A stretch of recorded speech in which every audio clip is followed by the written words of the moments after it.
राज्यपाल कलराज मिश्र ने पहलगाम हमले में मारे गए कानपुर के शुभम द्विवेदी के परिजनों से मुलाकात। कानपुर से खबर। पहलगाम हमले में मारे गए शुभम द्विवेदी के परिजनों से आज हिमाचल प्रदेश के पूर्व राज्यपाल कलराज मिश्र ने मुलाकात की और उन्हें दुख की घड़ी में सांत्वना भी दी और सरकार की तरफ से भरोसा भी दिलाया कि भारत सरकार आतंकियों की इस कायराना हरकत के खिलाफ जल्द से जल्द ठोस और बड़ा कदम उठाते हुए उन्हें सबक सिखाएगी। आतंकियों के द्वारा धर्म पूछकर की गई हत्याओं को कायराना हरकत बताते हुए उन्होंने कहा कि इस साजिश के पीछे हमारे पड़ोसी मुल्क पाकिस्तान का हाथ सामने आया है और पाकिस्तान के खिलाफ भारत सरकार हर संभव कदम उठाते हुए इस नरसंहार का बदला अवश्य लेगी। वहीं शुभम द्विवेदी की पत्नी ईशान्या से बात करते हुए उन्होंने बताया कि बिटिया के सामने आतंकियों ने शुभम की हत्या कर दी और चिल्ला चिल्ला कर कहा कि तुम्हें जिंदा छोड़ रहे हैं। दिल्ली से बोले कि जाकर मोदी से बता देना क्या हमने किया है।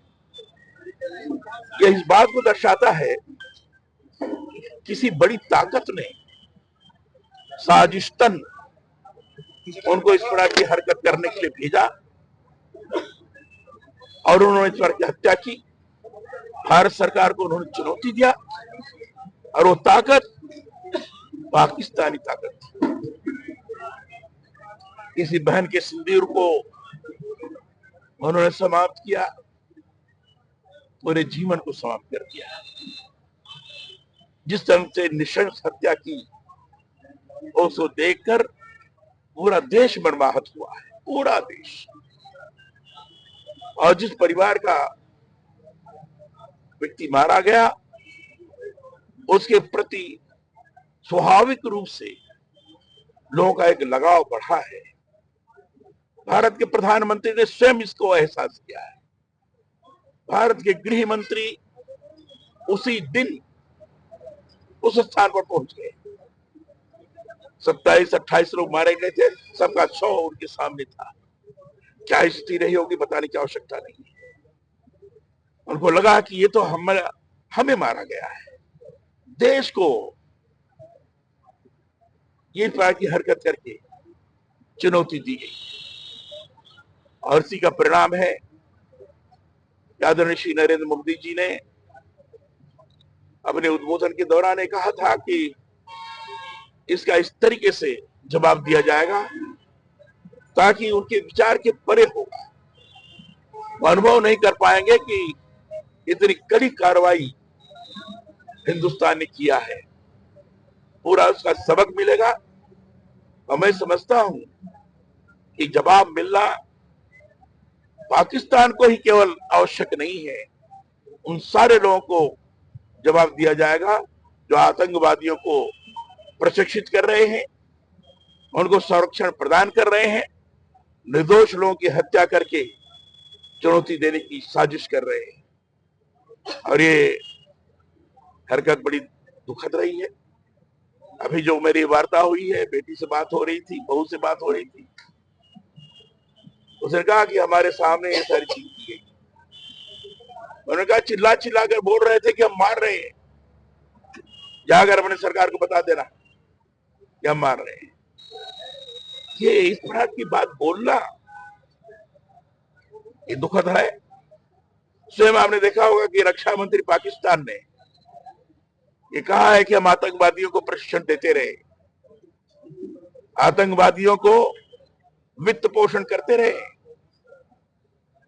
और यह कह करके इस बात को स्वीकार किया है कि जो भी घटना घटित हुई है ये पाकिस्तान के द्वारा कराई गई। और इसलिए भी कराई गई कि 370 धारा समाप्त हो जाने के बाद कश्मीर के अंदर शांति स्थापित हुई थी, विकास की गति तेज चल रही थी, पर्यटकों की संख्या बढ़ती जा रही थी। ये पाकिस्तान को गवारा नहीं था और ये पाकिस्तान ने हरकत की है, निश्चित रूप से उसका जवाब दिया जाएगा। अभी मुझे बताया गया, परिवार की तरफ से भी, बहू की तरफ से भी बताया गया कि इनको शहीद का दर्जा देना चाहिए। सभी जितने भी मारे गए हैं ऐसे सबको शहीद का दर्जा दिया जाना चाहिए। शहीद के लिए कुछ मापदंड होते हैं, मैं निश्चित रूप से इस बात को अपने नेतृत्व के पास पहुंचाऊंगा, मैं प्रयास करूंगा, मैं प्रधानमंत्री जी को भी इस बात को पहुंचाऊं इस बार की मांग है, क्योंकि निर्दोष लोग गए थे कश्मीर के बढ़ोतरी के लिए गए थे। कश्मीर के अंदर शांति पूर्वक लोग जीवन यापन कर रहे हैं और निर्बाध रूप से हम यहाँ भ्रमण भी कर सकते हैं। ये संदेश देने के लिए गए, भारत की खुशहाली का संदेश देने के लिए पर्यटक के रूप में वहां लोग गए हुए और उनकी इस तरीके से हत्या कर दी गई। स्वाभाविक है ये मांग जो उठी है, इस पर विचार करें। ये हमारी तरफ से ये बात कही जाएगी, ये जो बात कही गई है उस वहां तक पहुंचाई जाएगी। जिस तरह से घटना के बाद सारे विपक्ष एकजुट हुआ है पाकिस्तान को लेकर, आतंकवाद को लेकर, क्या लगता है एक बड़ी जीत है? ये बहुत बड़ी जीत हुई है कि जिस ढंग से पाकिस्तान ने या आतंकवादियों ने इस बार की हरकत की है, उसके कारण पूरा देश एकजुट हो गया है। सभी दल एकजुट हो गए, सभी सामाजिक संगठन एकजुट हो गए, सभी समाज के लोग एकजुट हो गए, हिंदू, मुसलमान, सिख, ईसाई, जैन, बौद्ध, ये सब के सब लोग इकट्ठा होकर भारत सरकार से अपेक्षा कर रहे हैं कि पाकिस्तान को इसका माकूल जवाब दिया जाए, ताकि भविष्य में इस बार की हरकत कोई करने की हिम्मत न कर सके।